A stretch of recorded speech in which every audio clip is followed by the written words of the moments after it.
Yo les gonzes, aujourd'hui on se retrouve avec ma moto électrique parce que ça va faire plus d'1 an maintenant que je l'ai et je m'étais dit qu'après 1 an, j'allais faire un petit review dessus. Qu'est-ce que j'en ai pensé, tout ce qui s'est passé pendant 1 an. Et finalement, pour ceux qui étaient là au Salon de Lyon, vous avez vu, elle est tombée en panne malheureusement au Salon de Lyon. Juste avant, j'avais changé le contrôleur qui avait beaucoup amélioré le comportement de la moto. Mais malheureusement, j'ai même pas pu faire une vidéo pour représenter le contrôleur et tout, qu'elle est déjà en panne. On en est là aujourd'hui. Je vais vous présenter une moto électrique qui est bien mieux finie que la moto chinoise. C'est la moto Olivier S222.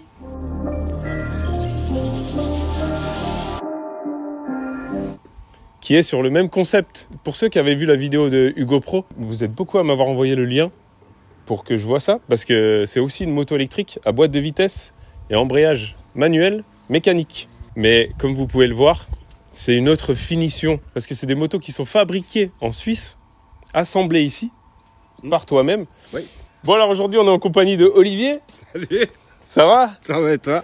On est directement dans son atelier où il fabrique du coup ses motos. Qu'est-ce que tu peux nous dire sur cette moto? Parce que en comparaison, c'est les deux, entre guillemets, des motos électriques, boîte de vitesse, machin. Ouais. Mais ça c'est sur le papier.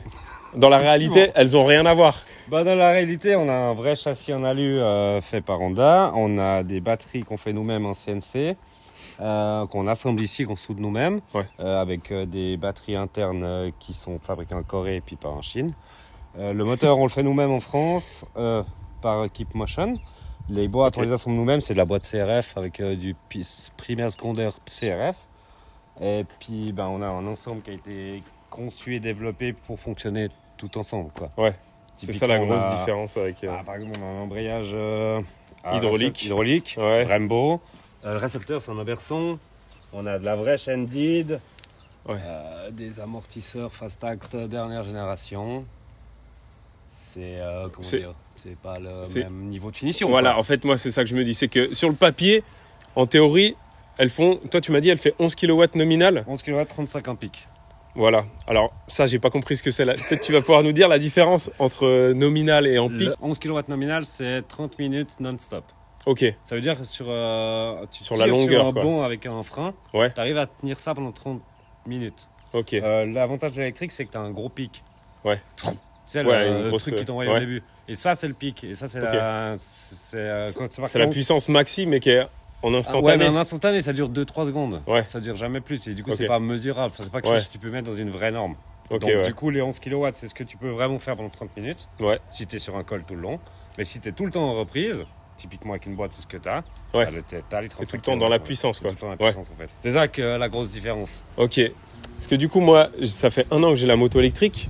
Donc, ma Admidjet, qui est donnée pour 12 kW. Alors, je sais pas si c'est du nominal, du pic. C'est du pic, tu penses? Non, c'est moteur, c'est 30 kW. Ouais. Toi, tu les connais en plus, ces moteurs. Ouais. Du coup, alors, si en théorie, sur la fiche technique, elles ont une puissance qui approche, en fait, non. C'est que là, c'est du 12 kW en pic. En pic, ouais. Et là, c'est du 11 kW en nominal. Donc, ce que tu as 3 fois plus de puissance. Ah, c'est ça. Alors, dans les faits, c'est 3 fois plus de puissance. 3 fois plus de puissance, mieux géré. Ouais. En tout cas, ça, je pense aussi, ouais.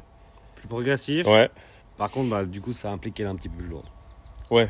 Après, Mais c'est normal, il y a un refroidissement à liquide. Ouais. Donc, des radiateurs, il y a une pompe, il y a une vraie boîte derrière. Ouais, puis tu as aussi une meilleure partie cycle, donc je pense qu'après, le poids, il est plus assumé que... Voilà, puis c'est une full size aussi, ça change aussi la donne, quoi. Ouais. Et puis, châssis homologué, donc il supporte les torsions pour les normes, quoi. Et puis il doit être bien rigide à lui. Ah là, tu peux... En supermode, ça doit être sympa. Ouais, c'est du CRF, donc tu peux le plier, quoi. Ouais. Enfin, je veux dire, tu peux pas le plier, c'est fait pour y aller, quoi. Donc, et du coup, si je suis venu là aujourd'hui, c'est pour pouvoir comparer les deux motos.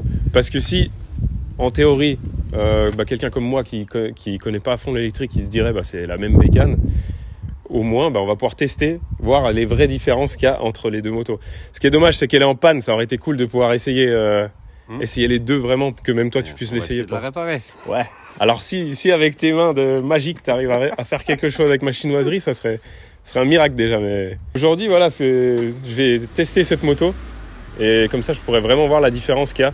Maintenant que j'ai un peu de la bouteille sur l'électrique, parce qu'en fait c'était ma première électrique. Je voulais me lancer dans l'électrique et peut-être pas de la meilleure manière, mais D'une manière. Voilà, d'une manière quoi. Ça Rapport ici, qualité-prix. Et voilà, aujourd'hui je finis ici. Donc on va pouvoir tester une vraie moto bien finie. Saute dessus. Ouais, allez, c'est parti. On va voir ce que ça donne. T'as un mode 2. Écoute, essaye comme ça, mais tu vas vite passer en mode 3. Mode 3, t'appuies juste. Voilà. Ouais. C'est vraiment un demi-tour, donc tu peux y aller progressif. Oui, ça.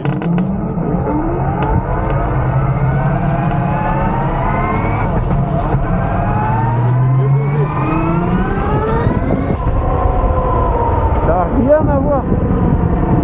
On sent que c'est beaucoup mieux dosé déjà, la puissance et tout. La poignée elle est dosable par rapport à la mienne. J'espère qu'on m'entend la caméra, mais...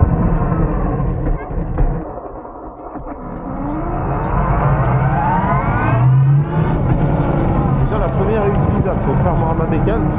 Donc là la boîte elle a l'air mieux étagée déjà.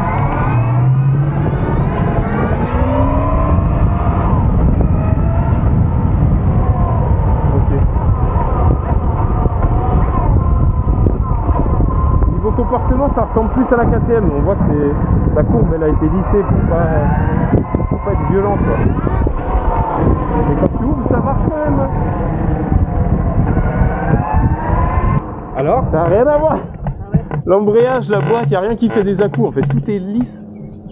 La mienne en fait à chaque passage de vitesse c'est clac clac clac clac clac. Dès que tu remets les gaz, la chaîne elle se... Ça c'est normal, c'est une vraie moto. Ouais voilà c'est ça. Par contre c'est en mode quoi? C'est fou, là je suis en 2 ouais. Non mais allez hop. Ouais. Ah ouais là c'est cool. En fait j'étais en mode 2. Mais elle a beaucoup d'allonge parce que là en fait t'es en 2. Ouais là je pense que t'es parti en 2 à mon avis. Ouais. Mais en fait en 2 tu vas déjà assez vite. Ouais bah en 5 tu vas combien 140. 140. Ah c'était le but, c'est qu'on est vraiment une même conception qu'une 250 CRF en fait. Et puis du coup qu'est-ce qu'on dit? Et franchement c'est cool, on sent en fait que niveau finition ça n'a rien à voir. Tout est lisse, tout est agréable en fait. Ça ressemble vraiment à une bécane quoi. J'ai pas essayé beaucoup de motos électriques. J'avais essayé la BHR, mais la BHR elle avait le même défaut que la mienne en fait. C'est le même moteur donc. Et ouais. Et non l'idée c'est vraiment que tu sautes dessus, t'as l'impression. Moi, ce que j'aime quand on me dit, c'est putain, j'ai l'impression d'être sur ma thermique. Ouais. C'est le but en fait. Puis même, la courbe de puissance, ça ressemble. T'as plus d'allonge que la mienne. En fait, la mienne, tu sens qu'après, elle te limite. Ouais. C'est ça que je te disais, c'est que peut-être tu auras le ressenti qu'il y a peut-être un peu moins de chevaux au tout départ. Au tout départ, ouais, effectivement. Parce que la mienne, elle est vraiment. Mais par contre, tu peux vraiment. Tu peux beaucoup plus doser avec. Et puis bon, tu verras. Là, tu vas faire 2 minutes pour t'habituer, mais après, tu mets les gaz à l'équerre.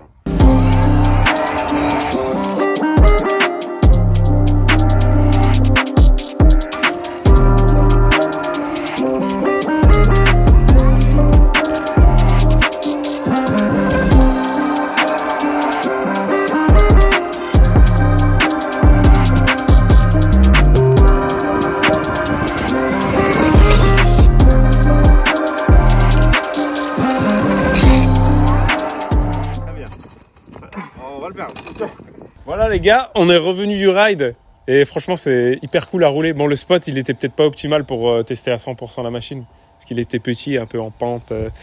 Mais bon j'ai pu faire des petits wheelings, ça lève mieux que la mienne parce qu'au final l'embrayage c'est pas du tout le même feeling que sur la mienne où quand je mettais un coup de sirette ça faisait et en fait il y avait plus rien. Là en fait tu peux vraiment l'accompagner comme quand tu pars à un feu rouge ou un truc tu sais avec une thermique. C'est pareil, t'as le même feeling d'embrayage. Donc ça c'est cool. Au final à la fin je levais à l'embrayage et c'était beaucoup plus lisse. Et là on est rentré, on filmait pas mais on est rentré, il a fait quelques réglages dessus et elle a pris encore quelques chevaux. Donc déjà elle marchait bien, mais là je l'ai réessayé vite fait hors caméra. Et là elle marche vraiment bien. Puisqu'on était avec le génie de l'électrique, on a regardé, on a checké parce qu'on savait qu'il y avait un problème avec ma batterie.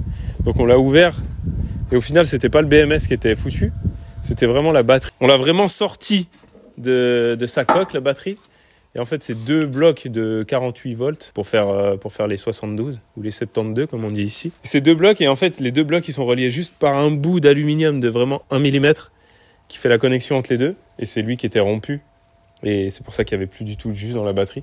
Donc en fait c'est un truc de merde mais c'est sous déo laser donc irréparable en l'état. Ça, c'est des défauts de conception qui peuvent être évités quand on a un truc qui est bien fini. Bon, tu veux dire un petit mot de la fin?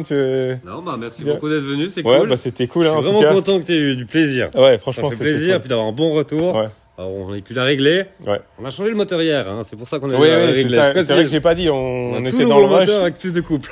Je lui ai dit, je suis là cette semaine. Il m'a dit, bah ouais, je suis à Lyon, je rentre demain, je monte le moteur et tout. Enfin, tout s'est fait à la der et au final, elle marche très bien. Non, au final, cool. Bon, tu me dis qu'il y a toujours des réglages à faire, mais on n'a jamais fini. Ouais, en tout cas, merci encore à toi. Ouais, bah merci à toi. En tout cas pour l'accueil parce qu'on était au top. Hein. Et puis merci à Keep Motion parce qu'ils ont bossé la moitié de la nuit pour faire mon moteur lundi. Pour qu'on puisse rouler aujourd'hui. C'est vrai. Bon, allez les gonzes, à la prochaine. Je vous tiendrai au courant quand il y aura d'autres de retours vidéo parce que là, toutes mes bécanes sont en panne. Je vous expliquerai ça dans une prochaine vidéo. Allez, à plus.